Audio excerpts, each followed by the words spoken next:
नमस्कार मित्रों, मैं विकास शाक्य एक बार फिर से आप सबका स्वागत करता हूं अपने चैनल पर। और आज हम डिस्कस करने जा रहे हैं मनुस्मृति का अगला भाग। लेकिन आज के इस भाग में मैं मनुस्मृति डिस्कस करने वाला नहीं हूं, मनुस्मृति के श्लोक डिस्कस करने वाला नहीं हूं, मनुस्मृति के बारे में डिस्कस करने वाला हूं। स्मृति क्या होती है इसके बारे में डिस्कस करने वाला हूं। ठीक है। सो इसका कारण मुझे ये लगता है क्योंकि मनुस्मृति एक ऐसी चीज है और इसको लेकर के ऐसी धारणाएं समाज में बैठ गई हैं, इस तरह की बातें समाज में प्रचलित हो गई हैं कि लोग निगेटिव चीजों को ही खोज रहे हैं, उन निगेटिव चीजों पे ही नजर जा रही है और धैर्य किसी में जरा सा भी नहीं है समझने का, या फिर उस पे समय देने का कि हम समझें कि वाकई में स्मृति क्या होती है। इसलिए आज का ये वीडियो पूरी तरीके से मैं डेडिकेट कर रहा हूं स्मृतियों को समझने के लिए, कि आप ये समझें कि स्मृति होती क्या है। बहुत से लोगों ने पिछले वीडियोस में भी मैंने देखा है कमेंट्स आए हुए हैं। खैर, कुछ ऐसे लोगों के कमेंट्स आए हुए हैं जो बिल्कुल भी ऐसे हैं जो कि ना तो मेरा वीडियो देखते हैं और ना ही उन्होंने कभी मनुस्मृति कभी खुद खोल के पढ़ी होगी, कभी नहीं पढ़ी होगी। लेकिन उसके बावजूद भी अपना ज्ञान वो जब सामने रखते हैं, तो उन लोगों से मुझे कोई लेना देना नहीं होता। ना ही मैं उन लोगों की इतनी फिक्र करता हूं और ना ही मैं उनको कोई वैल्यू देता हूँ। कोई कीमत नहीं है उन लोगों की मेरी नजर में, जो बिना किसी बात को पढ़े ही खुद को ज्ञानी समझने लगते हैं। पढ़ के भी आदमी ज्ञानी नहीं हो सकता, वो बिना पढ़े ही ज्ञानी हो रहा है। ठीक है। इसलिए मैं उन लोगों को ध्यान में रखते हुए, जिनके मन में सवाल हो सकते हैं या जिनको ये लग सकता है कि कहीं मेरे मन में तो कुछ ऐसी चीज नहीं है, या मेरे मन में तो कोई ऐसी चालबाजी नहीं है जिसके तहत मैं क्या कर रहा हूं कि मनुस्मृति की व्याख्या थोड़ा सा डिप्लोमेटिक वे में या थोड़ा सा उसको सजा धजा करके या कुछ इस तरीके से करने की कोशिश कर रहा हूं जिससे कि मैं उसको लेजिटिमाइज कर सकूं। राइट। सी, लेजिटिमाइज करना मेरा काम नहीं है। जैसा है वैसा मैं आपके सामने रखूंगा। कोई श्लोक मनुस्मृति का ऐसा नहीं होगा जिससे मैं भागूंगा। जैसा है वैसा मैं आपके सामने रखने में सक्षम हूं। इसलिए सक्षम हूं क्योंकि मुझे स्मृति का मतलब पता है। आपको स्मृति का मतलब नहीं पता है, आप इसके मुख्य तत्व को नहीं जानते हैं कि स्मृति होती क्या है। सबसे पहली बात तो ये कि जो स्क्रिप्चर्स होते हैं वो दो तरीके के होते हैं। साहित्य, जो हमारा साहित्य है, धार्मिक साहित्य है, वो दो तरीके का होता है। एक होता है लौकिक साहित्य और एक होता है पारलौकिक साहित्य। हमारे देश का धर्म पता है क्या है? हमारे देश का धर्म हमारे देश का संविधान है। ठीक है। देश का धर्म देश का संविधान होता है। ये जो मनुस्मृति है ना, ये कुछ और नहीं है, ये संविधान है। ये उस समय का संविधान है जब मनु ने इसे लिखा। अब संविधान की खासियत क्या होती है? संविधान जब हमारे देश में लिखा गया 1947 में, भारत को पहला अपना संविधान मिला, लिखित संविधान मिला, तो वो किस लिए था? सामाजिक व्यवस्था भारत की कैसी होगी, हमारे लोग किस तरीके से काम करेंगे, किस तरीके से पूरा सिस्टम चलेगा, लोगों के लिए न्याय की क्या व्यवस्था की जाएगी, लोगों के अधिकार क्या होंगे, लोगों के कर्तव्य क्या होंगे, इन चीजों को लेकर के बहुत सा वाद विवाद, बहुत सी बातचीत होने के बाद एक ग्रंथ हमारे सामने रखा गया जिसे कहा गया भारत का संविधान। तो भारत का धर्म भारत का संविधान मात्र है। ये है लौकिक धर्म, ये लौकिक साहित्य है। हमारा भारत का संविधान लौकिक साहित्य है। राइट। सांसारिक साहित्य है। उसी तरीके से स्मृतियां भी सांसारिक साहित्य हैं। और जो कुछ भी सांसारिक होता है वो समय के साथ बदलता रहता है। समय के साथ इसलिए बदलता है क्योंकि संसार क्या है? परिवर्तनशील है। जब संसार परिवर्तनशील है तो जो कुछ भी संसार के लिए लिखा गया है वो परिवर्तनशील होगा, उसमें परिवर्तन होगा। समस्या यह है कि मनुस्मृति में भी परिवर्तन हुआ, स्मृति में भी परिवर्तन हुए। लेकिन समस्या यह है कि आपको स्मृतियों को पढ़ने ही नहीं दिया गया, आपको उस तरफ जाने ही नहीं दिया गया कि आप किसी प्रकार से ये जान सकें कि वाकई में हिंदू धर्म में, सनातन धर्म में किस तरीके से स्मृतियों की व्याख्या की गई है। स्मृतियां हैं क्या? आधे से ज्यादा लोगों को पूरे भारतवर्ष में स्मृति का ये मतलब नहीं पता होगा कि ये सामाजिक विधान है। आधे से ज्यादा लोगों को या 90% लोगों को यही लगता होगा कि स्मृति मतलब जो याद करके चीजें हमने अपने मन में रखी हैं। ये स्मृति वो स्मृति नहीं है जो याद करके रखी गई हो। मनुस्मृति क्या है या कोई भी स्मृति क्या है? वो भारत का विधान है, उस समय का विधान है। आज के समय में भारत का संविधान क्या है? ये अंबेडकर स्मृति आप कह सकते हैं इसे। जो अंबेडकर मुख्य मुखिया थे जब संविधान लिखा गया। और डॉक्टर अंबेडकर बहुत ही इंटेलिजेंट आदमी थे। अगर आप कभी उनकी किताब पढ़ें, मेरे पास एक बुक है, मैं सजेस्ट करूंगा उसको आप पढ़ें। उसका नाम है भारत या पाकिस्तान या भारत का विभाजन। ये डॉक्टर भीमराव अंबेडकर ने लिखी है। आप इस किताब को पढ़ेंगे तो आप उनकी दूरदर्शिता के कायल हो जाएंगे, you will become a big fan of him. इतनी जबरदस्त वो किताब उन्होंने लिखी है, पाकिस्तान या भारत का विभाजन, कि आज भारत में और पूरी दुनिया में जो उथल पुथल चल रही है, उस उथल पुथल की जो मुख्य कारण है, जो कारण हो सकते थे, वो उन्होंने उसी समय 1946-47 में ही, जब भारत पूरी तरह से विभाजित नहीं हुआ था 1946 में, उसी समय उन्होंने ये किताब लिखी थी 1945-44 के आसपास। उस समय उस किताब में उन्होंने वो बातें लिख दी थी जो आज भारत फेस कर रहा है। जो कम्युनल वायलेंस, जिस तरीके का कम्युनल वायलेंस आज भारत फेस कर रहा है, उस समय उन्होंने सोच करके लिख दी थी। ये होती है दूरदर्शिता। तो आप उस किताब को जरूर पढ़िएगा, you will become the fan of Baba Saheb Bhimrao Ambedkar. याद रखिए किताब का नाम, पाकिस्तान या भारत का विभाजन। ये किताब, इस किताब का नाम नॉर्मली आपको बताया नहीं जाता है, क्योंकि वामपंथियों के एजेंडे को सूट नहीं करता है। क्योंकि वामपंथियों का एजेंडा सिर्फ एक होता है, किसी तरीके से गलत और भ्रम को फैलाना, और जहां पर भी आतंकी घटनाएं हो रही हैं, उनको इस तरीके से बचाव करना जैसे कि वो बड़े ही प्रताड़ित और क्रांतिकारी लोग हैं, उन्हें क्रांतिकारी दिखाना। ठीक है, इस वजह से वामपंथी ये काम करते हैं। वामपंथ को सहारा चाहिए होता है अराजकता का। आज की तारीख में अगर आप किसी व्यक्ति से ये कहो कि तुम अपनी नौकरी छोड़ छाड़ करके अपने अधिकारों के लिए लड़ना शुरू करो, मालिक के घर में हमला करो, मालिक के खिलाफ विरोध करो, उतर जाओ मैदान में, क्रांति बंदूक की गोली से आती है, ये माओइज्म का बेसिक कॉन्सेप्ट था, जो कि कम्युनिज्म का एक एक्सटेंडेड फॉर्म है। क्रांति बंदूक की गोली से आती है, सीधे बोला था माओ ने। तो ये सारी चीजें जो थी बंदूक की गोली से आती, आज की डेट में सभ्य समाज में ये सब हो नहीं सकता। इस वजह से वामपंथ अपना आधार खो सकता है। लेकिन वामपंथ अपना आधार खोने ना पाए, इस वजह से उसने क्या किया, इस वजह से उसने एक काम किया। उसने एक बहुत ही बेहतरीन काम किया वामपंथ ने। उसने देखा कि उपद्रव करने वाले और अराजक लोग कौन हैं। उसे दिखाई दिया कि जो आतंकवाद है, ये अराजकता का मूल केंद्र है। आतंकवाद हो गया, नक्सलवाद हो गया, ये मूल केंद्र हैं। तो इन्होंने क्या किया कि अपनी जड़ों को बनाए रखने के लिए अपने नए लोगों को क्रिएट नहीं किया समाज में कि हाँ तुम्हें अपने अधिकारों के लिए लड़ना चाहिए, तुम उठ खड़े हो, तुम फैक्ट्री बंद कर दो, तुम ये कर दो, वो कर दो, ये सब नहीं किया।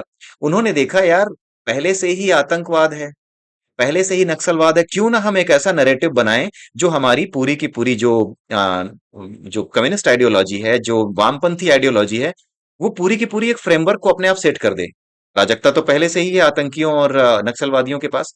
तो इन्होंने उन बेचारे जो नातंकी और नक्सलवादी हैं, जो सुधरने की कोशिश कर सकते हैं, जिनके लिए सरकारें काम कर सकती हैं, बेहतर जीवन के लिए सरकारें उनकी मदद कर सकती हैं, लेकिन इन्होंने क्या किया, इन्होंने एक नैरेटिव चला दिया कि कोई भी आतंकवादी बनता है तो वो क्यों बनता है, बेचारे के साथ बड़ा गलत हुआ, बेचारे के माँ बाप को इंडियन आर्मी ने मारा। झूठी बातें फैलाना, झूठी चीजें फैलाना, इसको फैला करके उसी नैरेटिव को सेट करना कि कोई आदमी तभी हथियार उठाता है जब उसके पास कोई और रास्ता नहीं बचता, उसके पास जुर्म होता है। तो उन्होंने जुर्म की कहानी की, बड़ा जुल्म सितम हुआ, जुल्म सितम की कहानी जोड़ दी। ऐसे करके ये चालाक लोग अपने काम करते हैं। और हमारी हालत क्या है, हम यही जानना चाहते हैं कि भाई मनुस्मृति में जो लिखा हुआ है, उसमें महिलाओं के अधिकार और इसके बारे में, उसके बारे में क्या हम प्रोग्रेसिव लोग हैं। तुम प्रोग्रेसिव हो चाहे नहीं हो, वो इतने प्रोग्रेसिव हैं कि आपके पूरे धर्म को नष्ट करके पूरी दुनिया को एक लंपट बनाना चाहते हैं। राइट? उनको कोई डाउट नहीं है, उनके आपस में किसी तरह के विचारों में टकराव नहीं होता। अगर उनके विचारों में टकराव कहीं होता भी है तो वो ये ध्यान रखते हैं कि अपनी बात हम बाद में देख लेंगे, अपनी समस्या से हम बाद में निपट लेंगे। पहले इस बड़ी समस्या को खत्म करो जो हमारे सामने खड़ा है, जिसको कहते हैं एक भारतीय समाज, एक पूरी दुनिया का समाज जो कि अराजकता से विहीन है। क्यों अराजकता इसमें क्यों नहीं है? क्योंकि इसमें सिस्टमेटिक अराजकता नहीं हो सकती। कम्युनिज्म एक सिस्टमेटिक अराजकता है, जहां पर प्लान बना करके अराजकता फैलाई जाती है, हमारे अधिकार दो, हमें ये दो, नहीं तो हम ये कर देंगे, वो कर देंगे, हम फिर हथियार उठा लेंगे। सिस्टमेटिक अराजकता होती है वहां पे, ये आज हो नहीं सकती।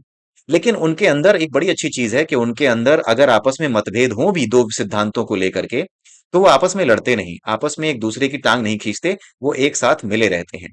शकुनी, दुर्योधन और उनके रिश्तेदारों में हजारों मतभेद होंगे, लेकिन वो युद्ध के मैदान में कभी भी इस मतभेद को जाहिर नहीं करते थे। वो मिल करके सामने आकर खड़े हो गए अर्जुन के। भीष्म पितामह दुर्योधन से दुखी, द्रोणाचार्य दुर्योधन से दुखी, हर व्यक्ति जो समझदार था दुर्योधन से दुखी। लेकिन जब वो मैदान में आते हैं तो दुर्योधन की तरफ से लड़ते हैं, पूरी ताकत से लड़ते हैं, ऐसे लड़ते हैं कि पांडवों की सेना को गाजर मूली की तरह काटते हैं, धर्म को पूरा निभाते हैं।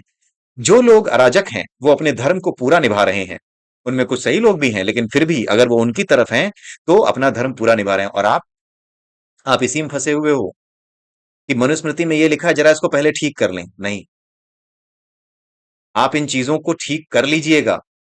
आप इतने समझदार हैं।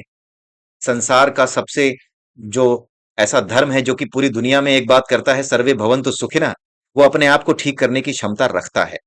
इसलिए आप अभी एक हो जाइए। अपनी कमियों को कहीं किताब में नोट करते रहिए, कहीं किताबों कापियों में नोट करते रहिए।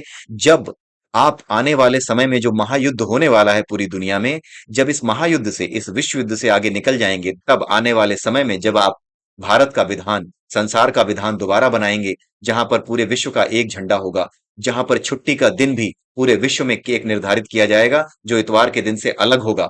जब ये सारी चीजें होंगी, ये सब होगा, जब ये सारी चीजें होंगी, एक नया विधान लिखा जाएगा भारत में, जो है पूरी दुनिया का न्यायालय होगा। जैसे आज आप भारत का, पूरी दुनिया का न्यायालय आप हेग में देखते हैं, ठीक है? उसी तरीके से अब जो है एक समय ऐसा आएगा जब भारत न्याय का केंद्र बिंदु होगा। ये सब चीजें होंगी। तो जब ये सब चीजें होंगी, तब परिवर्तन जो समय की मांग है उसके अनुसार अपने संविधान को बदल लीजिएगा, और वही संविधान आपका धर्म होगा, और वही आपकी स्मृति होगी। स्मृतियां इस संसार में लौकिक आचरण, लोगों को नियंत्रित करने, लोगों को सूत्र में बांध कर रखने के लिए लिखी जाती हैं। समाज को एक सूत्र में बांध करके रखने के लिए लिखी जाती हैं। इसका ब्रह्म से, भगवान से, परमात्मा से, आत्मा से बहुत ज्यादा कोई सीधा संबंध नहीं होता। ये आचरण होते हैं जो समय के हिसाब से लिखे जाते हैं और समय के हिसाब से बदले जाते हैं। जो ब्रह्म का आचरण है, जो ब्रह्म का ज्ञान है, जिसे ब्रह्म ज्ञान कहते हैं, जो कि उपनिषद है, जो कि हमारी भगवत गीता है, जो कि हमारे ये हैं वेदांग हैं, वेदांत है, ये सारी चीजें क्या हैं? ये पारलौकिक साहित्य का विषय है। पारलौकिक यानी इस संसार से बाहर की चीज, जहां पर आप भीतर जाकर के अपनी उन्नति का काम करते हो। दो अंतर समझ लीजिए। पहला अंतर समझ लीजिए, एक ही अंतर है बड़ा, जो कि आपको समझना होगा स्मृति में, या फिर कह लीजिए कि संविधान में, और विधान जो ईश्वरीय विधान है उसमें। ईश्वरीय विधान क्या है? पारलौकिक साहित्य है। और संविधान क्या है? लौकिक साहित्य है। लौकिक साहित्य और पारलौकिक साहित्य में केवल एक अंतर होता है। वो अंतर ये होता है कि लौकिक साहित्य सामाजिक उत्थान के लिए, समाज को एक अंग मान करके सामाजिक उत्थान के लिए लिखा जाता है, सोशल एम्पावरमेंट के लिए लिखा जाता है। सोशल एम्पावरमेंट उसका सब्जेक्ट होता है। लेकिन जो पारलौकिक साहित्य है, उसका सब्जेक्ट होता है self improvement, self empowerment. Self empowerment is the main objective of पारलौकिक साहित्य। तो जो स्मृतियां हैं या जो संविधान है, ये लौकिक साहित्य है। ठीक है?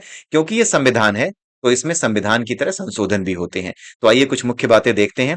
लौकिक साहित्य यानी स्मृतियां सामाजिक व्यवस्था के लिए लिखे गए थे। ये अविद्या का हिस्सा है। अविद्या यानी अपरा की विद्या, अपरा की विद्या का हिस्सा है कि समाज में किस तरीके से चीजें चलेंगी। वेद पुराण ये सब अपरा की विद्या है, ये सब अविद्या कही जाती है। लेकिन जो कुछ ब्रह्म से जुड़ा हुआ है, जो पर ब्रह्म से जुड़ा हुआ है, जो उस मुख्य ऊर्जा चेतन तत्व से जुड़ा हुआ है, वो पारलौकिक होता है।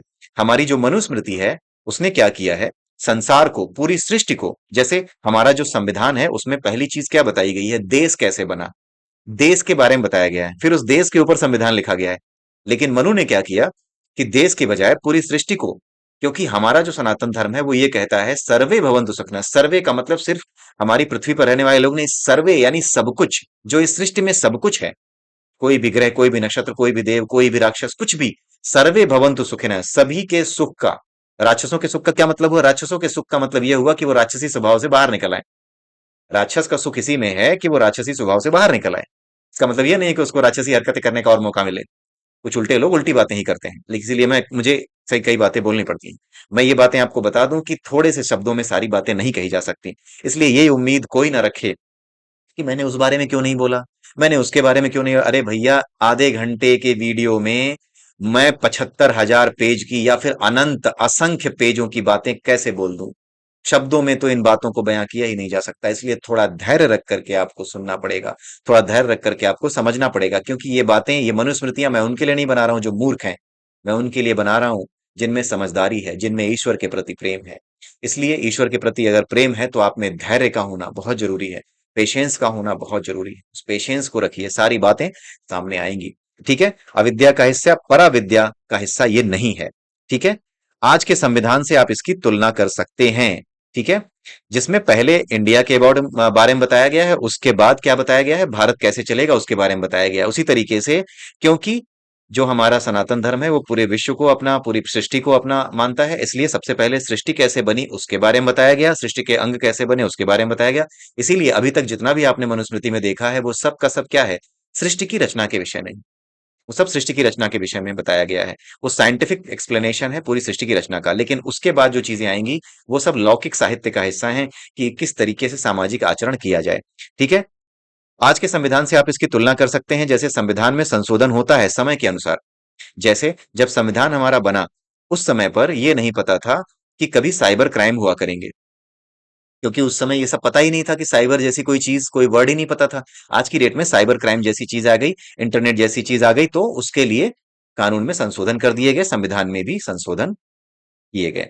ठीक है। कानून की परिभाषा में उसको डाला गया, संविधान में भी संशोधन जो है उन चीजों के लिए किए गए जिनका संविधान से लेना देना था। जैसे संविधान में चेंज किए गए राइट टू एजुकेशन को लेके। राइट टू एजुकेशन जब हमारा संविधान बना 1950 में, तब उस समय राइट टू एजुकेशन एक फंडामेंटल राइट नहीं था। अब आप पूछोगे कि सरकारें, ये जो संविधान लिखने वाले थे, क्या मूर्ख थे, क्या बेवकूफ थे? उनको नहीं लगता कि शिक्षा बहुत बड़ी चीज है? अंबेडकर जी खुद शिक्षा के इतने बड़े पुजारी थे और उन्होंने लिखा नहीं? आप ये नहीं समझ पा रहे हैं कि संविधान लिखने वालों ने क्या सोच करके लिखा। संविधान लिखने वालों ने उस समय की परिस्थितियों को देख करके, उस समय लोगों की, समाज की क्या स्थिति है, समाज में कई तरह के लोग थे, पूरे भारत में कई धर्मों के लोग, कई संप्रदायों के लोग रह रहे थे, उसके हिसाब से ही चीजें बनाई गई। भारत में देखा गया कि गरीबी कितनी ज्यादा है। गरीबी इतनी ज्यादा है कि हर स्टेट, हर राज्य अपने लोगों पर टैक्स लगाए बिना चीजों को नहीं कर पाएगा, और टैक्स लगाने के बाद भी वो इतना टैक्स नहीं ले पाएगा कि फ्री में एजुकेशन दे सके। इसीलिए फंडामेंटल राइट नहीं बनाया गया उस समय। उस समय उसको डाल दिया गया directive principles of state policy नाम से एक चैप्टर होता है, जिसमें यह बताया जाता है कि कोई भी कानून अगर सरकार, राज्य सरकार बनाएगी, राज्य स्टेट की गवर्नमेंट अगर बनाएगी, तो इस बात का ध्यान रखेगी कि अगर उसकी शक्ति है इतनी, तो ज्यादा से ज्यादा, कम से कम, मतलब ज्यादा से ज्यादा इतना करे कि कम से कम खर्चे में बच्चों की एजुकेशन वो रखे। 1 रुपए, 2 रुपए फीस में, 4 रुपए फीस में, कम से कम फीस लेकर के बच्चों को एजुकेशन दे। कम से कम इतना तो करे। ठीक है। या और ज्यादा से ज्यादा भी इतना करे, मतलब जितनी उसकी सामर्थ्य है उतना करे। ठीक है। तो ये बात क्या थी, पहले directive principle of state policy में थी। लेकिन जैसे ही भारत सशक्त हुआ, 2009 का समय आया, उस समय राइट टू एजुकेशन एक फंडामेंटल राइट बन गया। आज की डेट में माँ बाप अपने बच्चे को पढ़ने से नहीं रोक सकते, और सरकारें भी इस बात के लिए बाध्य होंगी, गवर्नमेंट भी इस बात के लिए बाध्य होगी, राज्य सरकार भी इस बात के लिए फोर्स की जाएगी कि वो बच्चों की निशुल्क एजुकेशन की व्यवस्था करे। 14 साल तक के बच्चों की उसको देनी ही होगी। माँ बाप भी नहीं रोक सकते, और सरकार भी ऐसा नियम जरूर बनाएगी कि वो फ्री में एजुकेशन दे 14 साल तक के बच्चों को। स्कूल ऐसे होने चाहिए सरकारी। ठीक है। इस तरह की व्यवस्था करेगी। तो आज की डेट में राइट टू एजुकेशन एक राइट है। पहले क्या था, ये फंडामेंटल राइट नहीं था। ये एजुकेशन एक स्टेट का सब्जेक्ट था, directive principles of state policy में डाला गया था। जो लोग संविधान को जानते हैं वो इसको डिटेल में जानते होंगे। ठीक है। तो राइट टू एजुकेशन वहां से यहां पर आ गया, हमारे फंडामेंटल राइट में आ गया। तो ये परिवर्तन क्यों हुए? क्योंकि समय की मांग थी। समय के अनुसार संविधान में परिवर्तन होते हैं, उसी प्रकार स्मृतियों में भी समय के साथ संशोधन किए गए। कुछ एग्जाम्पल्स मैं आपको दे रहा हूं, जैसे मनुस्मृति। मनुस्मृति में कुछ ऐसी बातें हैं, मैंने कुछ एग्जाम्पल ले रहा हूं, इसके अलावा भी बहुत सी ऐसी चीजें हैं जो आने वाले समय में बदल गई। मनुस्मृति में जैसे एक चीज आपको मिलेगी, विधवाओं के सीमित अधिकार। विधवाओं को शादी करने का अधिकार नहीं था। विधवाओं को मुंडन करके रहने के लिए कहा गया था कि मुंडन करके रहोगी। विधवाओं को जो लड़कियां होती थी उनको संपत्ति में हिस्सा नहीं मिलता था। तो उस समय जैसी भी सामाजिक व्यवस्था रही होगी, उस व्यवस्था के अनुसार ही मनुस्मृति में जो है बातें डाली गई। ठीक है। क्योंकि जब संविधान बनाया जाता है, हमारा जो विधान था, हमारा जो मनुस्मृति थी, हमारे सनातन धर्म की एक खासियत है। वो खासियत ये है कि अगर हमारे देश में कभी अगर डेमोक्रेसी नहीं भी रही है, तो राजा का ये कर्तव्य रहा है, और राजा ने इस कर्तव्य का पालन किया है कि जैसा प्रजा चाहती है वैसा ही वो करेगा।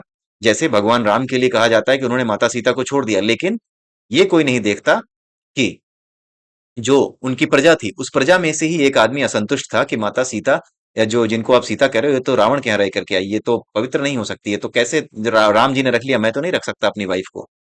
इस विरोध के स्वर के बाद भगवान राम ने अपनी माता सीता को भी त्याग दिया। अपनी पत्नी सीता को, माता सीता को भी त्याग दिया। ठीक है। तो इस तरीके से अगर आप देखें तो ये हमारा एक स्ट्रिक्ट नियम रहा था शुरू से ही, कि पब्लिक का जो वो है, सेंटिमेंट है, उसी सेंटिमेंट के आधार पर राजा राज करेगा। मनुस्मृति ने जब लिखी गई, मनु ने जब लिखा, तो जिस समय ये चीजें लिखी जा रही थी मनुस्मृति में, मनु के हिसाब से, तो उस समय सामाजिक व्यवस्था ऐसी ही थी जैसे आज के समय में। अगर आप 3 तलाक हटाने जाओ तो कहते हैं कि नहीं मुस्लिम, मुस्लिम कहते हैं ना कि नहीं हटाओ, ये तो हमारे यहाँ है, लीगल है, ये तो जायज है। उसी तरीके से जब हलाला की बात आती है तो उस पर भी वो बिखर जाते हैं, जबकि हलाला में होता ये है कि अगर एक लड़की का तलाक हो गया है और दूसरी बार उसको अपने पति से ही वापस शादी करनी है तो उसको हलाला करना होगा। आप जाके पढ़ लीजिएगा हलाला क्या होता है। आप देख सकते हैं कि इन चीजों को बदलने के लिए भी अगर कोई आता है तो वो इन चीजों को लेकर के भी समाज विरोध करता है। इस वजह से हमारे संविधान में ये बात रखी गई शुरू से कि समाज जिस तरीके से चलना चाहे, धर्म के लोगों को अपनी धार्मिक मान्यताओं को मानने की आजादी होगी। उसी आजादी के तहत चीजें चलती रहीं। लेकिन आगे हम बताएंगे कि संविधान में संशोधन की जरूरत क्यों पड़ती है। ठीक है। उसी तरीके से आप इसे समझ लीजिए कि समाज में जिस तरह की व्यवस्था होती है उसी व्यवस्था के आधार पर स्मृति यानी संविधान लिखा जाता है। पब्लिक के सेंटिमेंट्स को हर्ट किए बिना, उनके अपने जो विचार हैं या उनके अपने जो श्रद्धा है, उनकी अपनी जो श्रद्धा है, उनके अपनी जो आस्था है, उस आस्था के अनुसार उनको चलते रहने देने की जो पहल की जाती है वो संविधान में की जाती है। ठीक है। ध्यान ये रखा जाता है कि किसी के साथ अन्याय ना हो।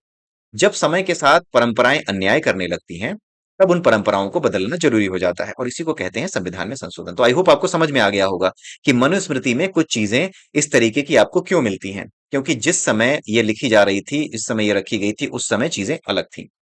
ठीक है। और कुछ लोग ऐसे होते हैं पूरे समाज में जो दुर्योधन, दुशासन, शकुनी, भीष्म पितामह, द्रोणाचार्य जैसी मानसिकता के होते हैं कि गलत जानते हुए भी उसका साथ देना है। ठीक है। अभी आगे आएगी वो चीज। हमें मनुस्मृति को कैसे देखना है, स्मृतियों को कैसे देखना है, संविधान को कैसे देखना है, इसके बारे में जानना बहुत जरूरी है। इसीलिए मैंने रोक करके ये वीडियो बनाया है आज। मनुस्मृति में विधवाओं के सीमित अधिकार थे, मुंडन करवा दिया जाता था विधवाओं का, संपत्ति में हिस्सा भी स्त्रियों को नहीं दिया जाता था। लेकिन है तो ये स्मृति, संविधान, संविधान में संशोधन होगा तो आगे आई याज्ञवल्क्य स्मृति। याज्ञवल्क्य ने कहा कि मनु ने ये चीज गलत लिखी है, विधवाओं को सीमित अधिकार देने की बात जो लिखी है वो गलत लिखी है। इसलिए उन्होंने, याज्ञवल्क्य ने कहा कि विधवाओं के अधिकार बढ़ाए जाएं, वो शादी कर सकती हैं। ठीक है। और स्त्री को संपत्ति में अधिकार भी दिया गया। ठीक है। स्त्रियों को संपत्ति में अधिकार देने की बात याज्ञवल्क्य स्मृति में की गई। ठीक है। और याज्ञवल्क्य स्मृति में पहली बार यह बताया गया कि स्त्री किस तरीके से संपत्ति में अधिकारिणी हो सकती है। तो आप सोचिए कि जिस संविधान संशोधन को आप चाहते हैं, जो आप चाह रहे थे कि स्त्री को संपत्ति में अधिकार नहीं है, मनु ने लिखा है, इसे कैसे लिख दिया। मनुस्मृति बाबा अंबेडकर ने तो बाद में जलाई। मनुस्मृति याज्ञवल्क्य स्मृति के आते ही उसके कुछ विधान अपने आप जल गए, क्योंकि जैसे ही ये चेंज हुआ वैसे ही मनुस्मृति की जगह याज्ञवल्क्य स्मृति ने ले ली। और याज्ञवल्क्य स्मृति ने जो चीजें लिखी वो चीजें संविधान के अनुसार पूरे भारत में, पूरे राज्य में, जो पूरा भारतवर्ष था वहां के राजा उसके अनुसार चलने लगे। स्त्री को संपत्ति में अधिकार देने लगे, विधवाओं के भी अधिकार हो गए। उसके कुछ समय बाद एक और स्मृति आई जिसको कहते हैं नारद स्मृति। नारद स्मृति में एक चीज आई जिसको लेकर के बड़ी कंट्रोवर्सी होती है, वो है नियोग प्रथा। ये भी बहुत ही एक ऑब्जेक्टिफाई करने वाली प्रथा है लेडीज को। ठीक है। वो बीच में जैसे जैसे समय आगे बढ़ता है, जैसे जैसे लोगों की सोच बदलती है, वैसे वैसे कई ऐसी प्रथाएं जो आपको बड़ी खराब लगेंगी वो भी आज के समय भी देखिए। अगर आप हलाला देखिए, आप उसके बारे में पढ़ेंगे, आपको लगेगा अरे कैसे है ये प्रथा, लेकिन आपके दिमाग में ये आता नहीं कि हाँ इसे हटाना चाहिए। क्यों? क्योंकि वामपंथ ने और लिबरलिज्म ने आपके दिमाग में लिबरू लिबरू जो भर दिया है, उस लिबरू लिबरू की वजह से आप केवल और केवल एक धर्म के बारे में सोच पाते हैं, सनातन की। इसी में जितनी कमियां जो दूर हो चुकी है ना, उन्हीं की बात करो। आज की डेट में नियोग प्रथा नहीं है, लेकिन आज की डेट में दूसरी चीजें हैं।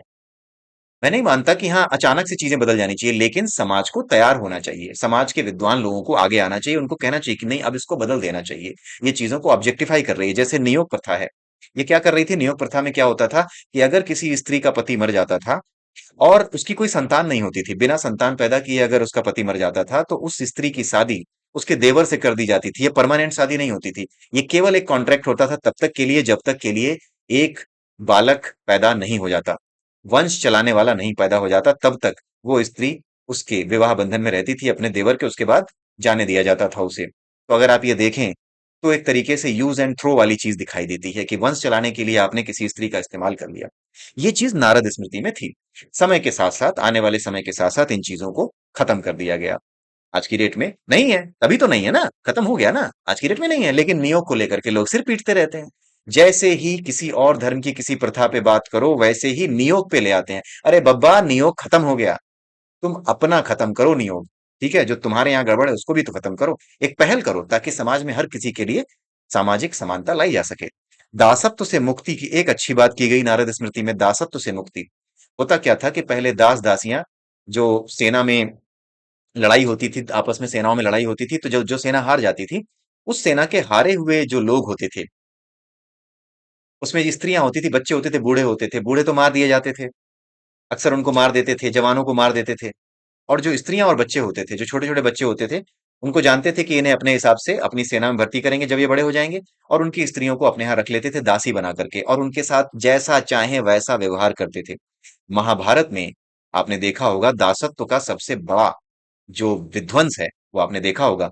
जब दुर्योधन ने कहा कि ये द्रौपदी मेरी दासी है, तो दासी के साथ वो क्या कर सकता है, वो उसने उसी समय दिखाया कि दासी के साथ गलत से गलत क्या किया जा सकता है।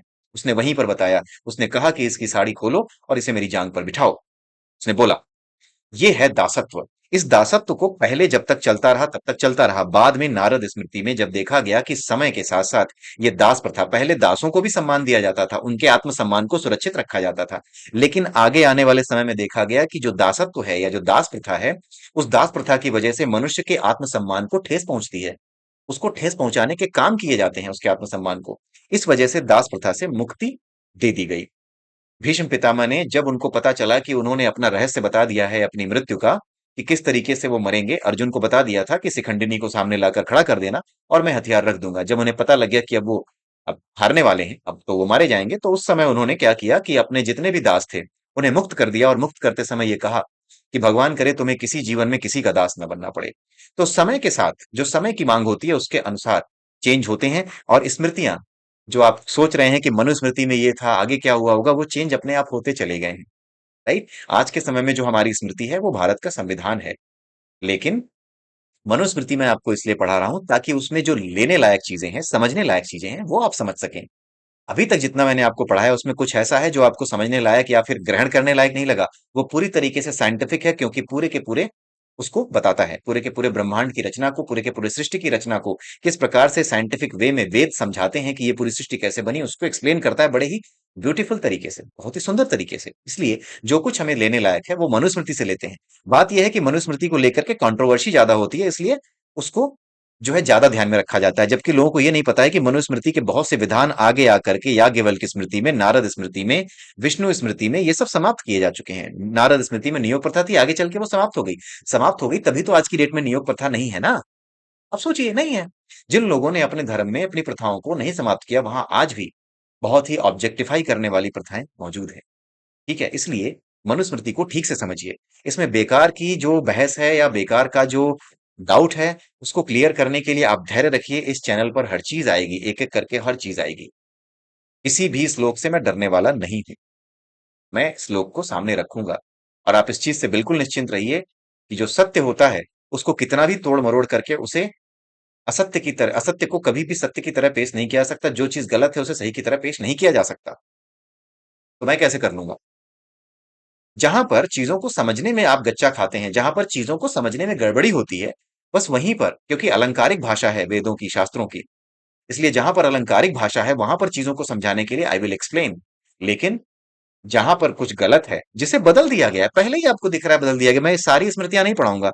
मैं आपको सिर्फ बता रहा हूं, ये वीडियो पूरी मनुस्मृति से ज्यादा इंपॉर्टेंट है। मुझे इसका एहसास हुआ एक दो दिन पहले ही कि ये वीडियो जो मैं बनाने जा रहा हूं, मैंने उसी समय तय कर लिया था जब मुझे एहसास हुआ कि ये वीडियो तो बनाना पड़ेगा। ये मैंने इसीलिए बनाया है। पूरी मनुस्मृति एक तरफ और आज का ये वीडियो एक तरफ। ठीक है, यही होगा, क्योंकि ये बहुत जरूरी चीज है समझना। विष्णु स्मृति एक ऐसी स्मृति है जो गद्य के रूप में, गद्य मीन्स जो आपकी कहानियों की तरह लिखी जाती है, एक राजा था, एक रानी थी, दोनों मर गए, खत्म कहानी थी। ये जो गद्य के रूप में लिखी जाती है, ये विष्णु स्मृति है, गद्य के रूप में। बाकी सब पद्य के रूप में है, यानी श्लोकों के रूप में, गाने के रूप में। ठीक है, सॉन्ग्स के रूप में है वो। ठीक है, नारद स्मृति सॉन्ग्स की तरह है, मनुस्मृति सॉन्ग्स की तरह है, याज्ञवल्क्य स्मृति सॉन्ग्स की तरह है। ठीक है, देवल स्मृति आती है, देवल स्मृति भी सॉन्ग्स की तरह है।